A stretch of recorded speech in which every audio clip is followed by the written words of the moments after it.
Imagine um plano tão bem elaborado que foi preciso, desde o seu planejamento até a execução, pelo menos 10 anos.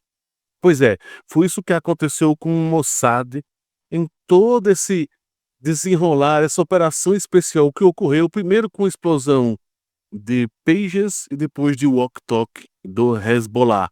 E detalhe, com exclusividade, o canal CBS News entrevistou 2 ex-agentes do Mossad para o programa 60 Minutes.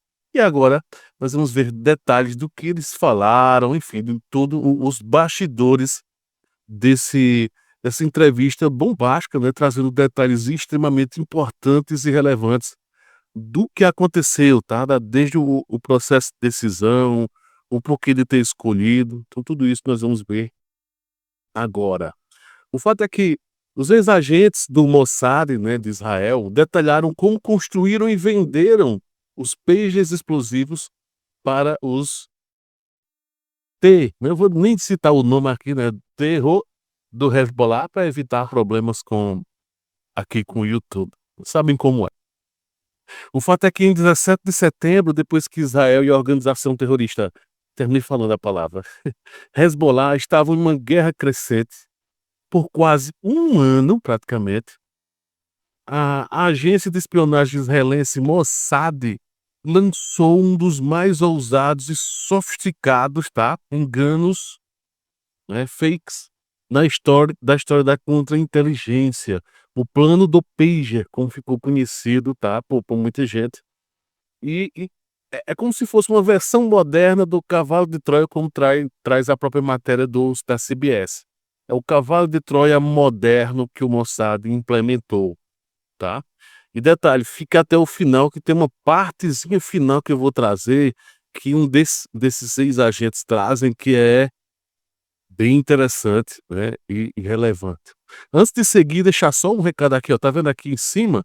Isso aqui é o nosso QR Code, para caso você queira nos ajudar, tá, com o nosso canal, com qualquer valor, deixa aqui o valor. Quando você vai estar aqui também nos comentários o link para você clicar. Às vezes você está no celular, não tem como ler o QR Code, né? Ajuda o nosso canal a partir de R$ 1, tá?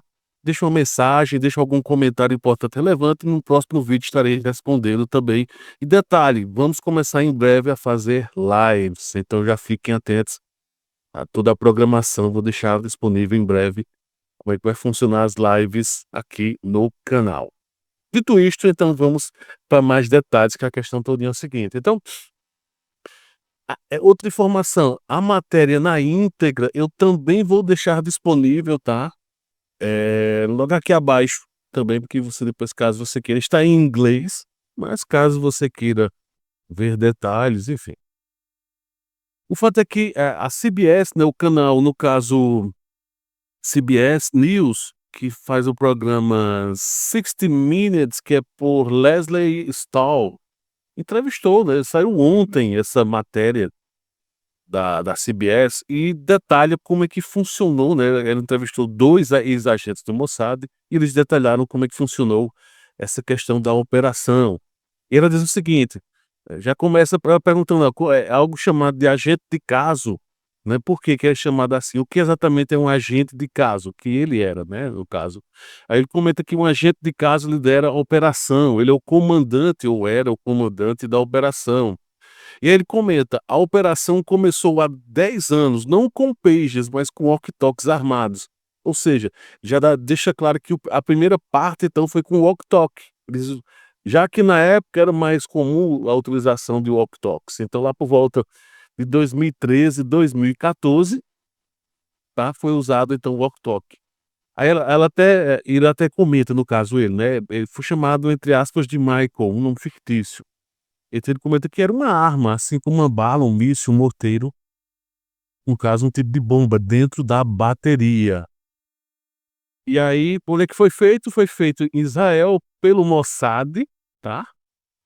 E pelo que aí Leslie começa a questionar, pelo que entendi, esses walkie-talkies eram colocados em um colete tático que um soldado vestia, e depois isso era colocado no bolso, exato, né? Então normalmente tinha o colete, eles colocavam aqui, ficava mesmo no giro do coração.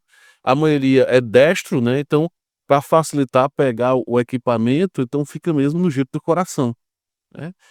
E aí, no caso, Israel conseguiu vender esses walkie-talkies utilizando empresas de fachada. Essa parte muita gente já sabia, né, já tinha sido informado. E aí a grande discussão lá no Mossad é que não poderia ser um preço muito alto, porque eles não iriam comprar, também não poderia ser um preço muito baixo, porque eles iriam desconfiar. Aí ele até comenta, no final o Hezbollah comprou mais de 16.000 walkie-talkies. Só que Israel durante 10 anos não ativou isso de forma explosiva. Só que, né, meses atrás, então em setembro ocorreu a explosão. Aí ela até comenta, né, ela pergunta: "Por foi que você convenceu o Hezbollah a comprar?". Obviamente eles não sabiam que estavam comprando de Israel e usaram toda uma fachada, uma cadeia especial. Ele detalha como é que foi utilizado, ele cita até Provérbios 24:6, né, para tentar usar por meio de engano e trapaça em algumas situações de fumaça, né, para enganar o inimigo.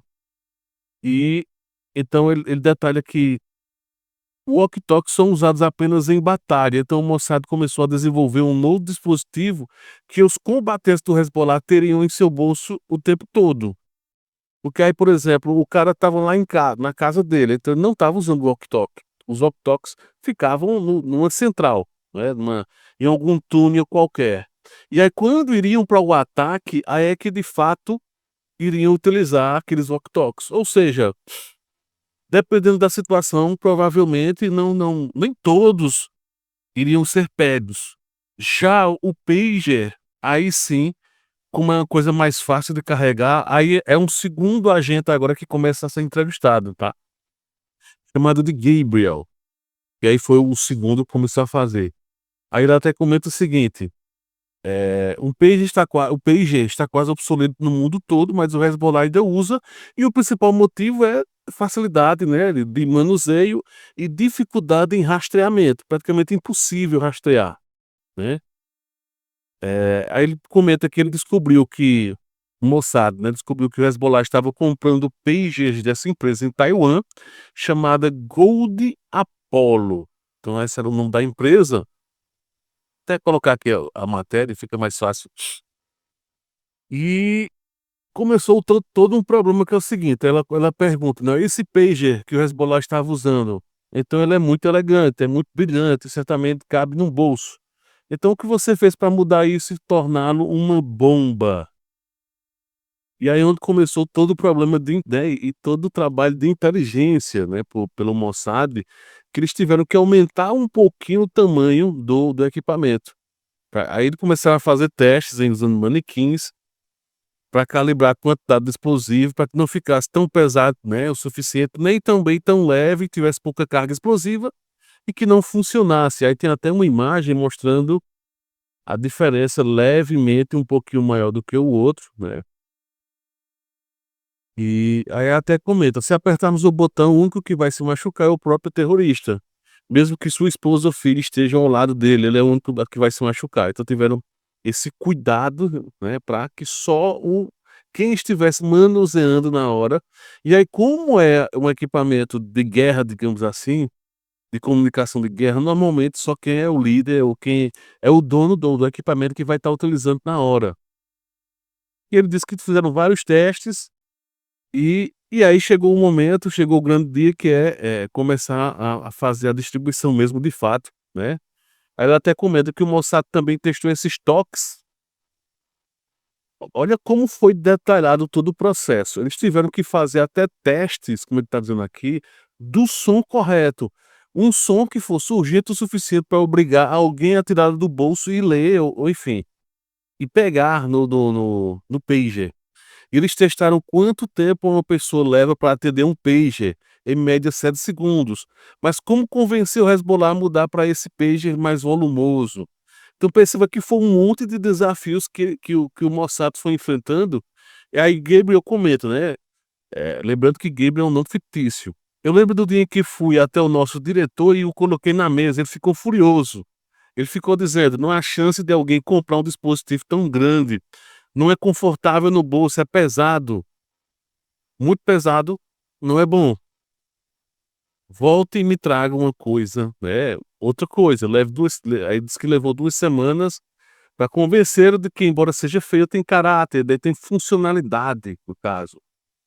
E o fato é que tiveram que fazer robusto o suficiente, ser à prova d'água, à prova de poeira, bateria de longa duração, tudo isso tinha que estar dentro do processo, porque imagina só se uma bateria dessa danificasse, eles teriam que abrir, e na hora que o cara abrisse, todo o plano seria, né, iria por água abaixo.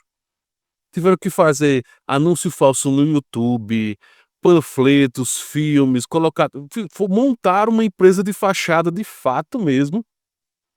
E aí ele até comenta que outras pessoas quiseram comprar o lógico, fizeram a divulgação e tiveram que colocar um valor mais alto para que as pessoas evidentemente não comprassem o pager batizado, vamos chamar assim, né.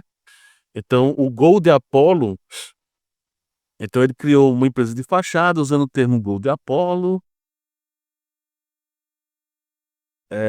Aí até pergunta, ó: "Então a empresa em Taiwan, Gold Apollo, sabia que estava trabalhando com pessoas do Mossad?" Gambel disse: "A Gold Apollo não tinha a menor ideia, não tem a mínima ideia que estavam trabalhando com o Mossad, e nem tampouco o Hezbollah", porque aí o plano todo plano desse tipo, o mínimo de pessoas tem que estar sabendo, né, então por isso que eles precisam ter todo esse controle o máximo possível, e ter efeito colateral o menor possível também.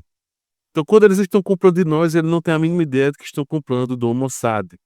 Aí ele até faz um comparativo estilo Show de Truman, aquele filme Show de Truman é o filme que fala exatamente sobre isso, né, sobre essa questão de enganar, de ser enganado e tudo mais, que que Jim Carrey, né, participa, enfim, que é o ator principal. E aí o fato é que, conseguiram inclusive incluir a vendedora que já vendia para eles tudo até isso, né, ela ofereceu o primeiro lote de pagers com um upgrade gratuito em setembro de 2024, a Hezbollah tinha cerca de 5.000 pagers no seu bolso. Aí a questão para Israel é: quando ativar as bombas, né, que estavam dormindo?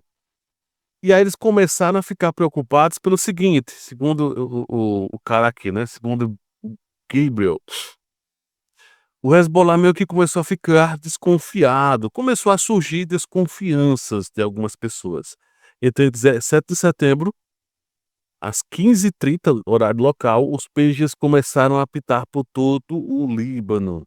E evidentemente o que é que aconteceu? A explosão. Aí onde entra todo o efeito cascata. Olha como foi bem elaborado. A partir do momento em que houve essa explosão,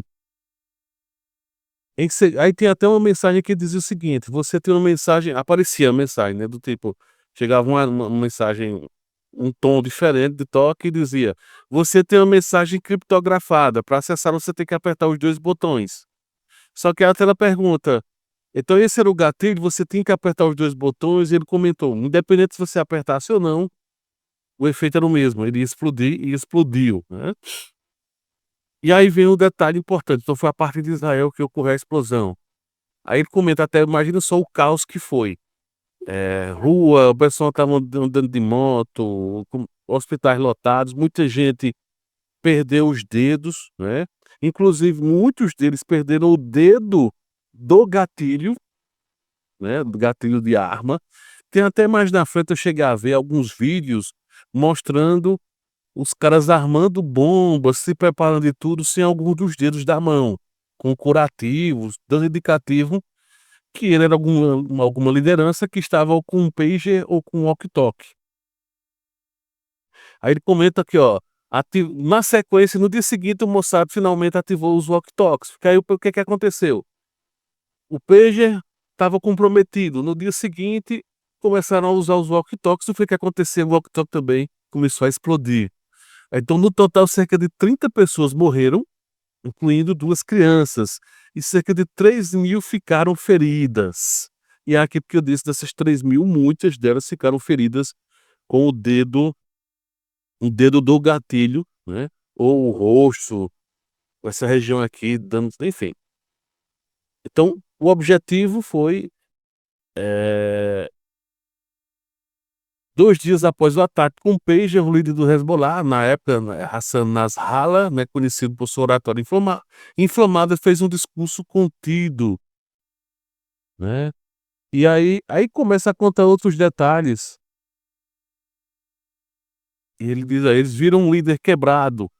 Eu não sei se você sabe que Nasrallah, quando operamos a operação do BIP, né, bem ao lado dele no bunker, várias pessoas tinham um bip recebendo a mensagem, e em seus próprios olhos, ele os viu entrando em colapso. Então, né, segundo isso aí já são boatos que esse Gabriel disse que chegou a ver, a presenciar, né. E enfim, depois conseguiram neutralizar Nasrallah. E o fato é que agora vem a parte interessante, né, a parte finalzinha da entrevista. Eh, Ela pergunta, né, Leslie pergunta a Michael agora: "Em termos do tipo de guerra que foi conduzida com os walkie-talkies e os pagers, você chamaria isso de guerra psicológica?" E ele diz: "Ó, no dia seguinte à explosão dos pagers, as pessoas estavam com medo de ligar aparelhos como ar-condicionado no Líbano. Todo tipo de equipamento eletroeletrônico, o pessoal ficou com medo de que explodisse. Porque aí começaram a imaginar que era uma reação em cadeia. Havia um medo real." Aí ela comentou: "Essa era a intenção?" Aí onde entra um detalhe importante: "Queremos que eles se sintam vulneráveis, o que eles são. Não podemos usar os pagers novamente porque já fizemos isso. Já passamos para a próxima coisa, e eles terão que continuar tentando adivinhar qual é a próxima coisa." Então tá aí essa reportagem, o final, né, que esse que Leslie entrevistou esse suposto Michael e Gabriel. Interessante, nomes de anjos, né, a do 60 Minutes, e aí interessante é que exatamente isso, ele deixou no ar exatamente isso, e que o Mossad já tem outros planos em execução, em paralelo a esses, e que eles agora têm que ficar de olho em tudo que você possa imaginar, né. Então, tá aí a informação. Uma curiosidade, ele não falou sobre isso, mas não quando houve o ataque na Síria, tá, tiveram explosões de walkie-talkies, segundo os informes. Passou quase que desapercebido por muita gente. Eu não sei se esses walkie-talkies também eram uma operação específica para esse pessoal do Hezbollah lá, insurgentes, eu não sei, mas ocorreu sim algumas explosões. Não sei se foi um trabalho em conjunto com Turquia, não se sabe, mas o fato é que, até onde se viu informações, o exército oficial sírio tinha o walkie-talkie, e esses walkie-talkies explodiram. Se terminaram passando para eles de alguma forma, o Hezbollah, não sei, né, terminaram explodindo depois, mas depois eu vou até investigar um pouquinho mais. Mas o fato é que então, tá aí a entrevista, vou deixar, mais uma vez, como eu falei, vou deixar na descrição, eh, na íntegra para você ver, né, lembra de também de curtir, comentar aqui, deixar a tua opinião, o que é que você achou da matéria, enfim, o que é que achou de tudo isso. E também se puder contribuir aqui com o nosso canal, ficamos extremamente agradecidos. No mais é isso, valeu, um grande abraço, fui.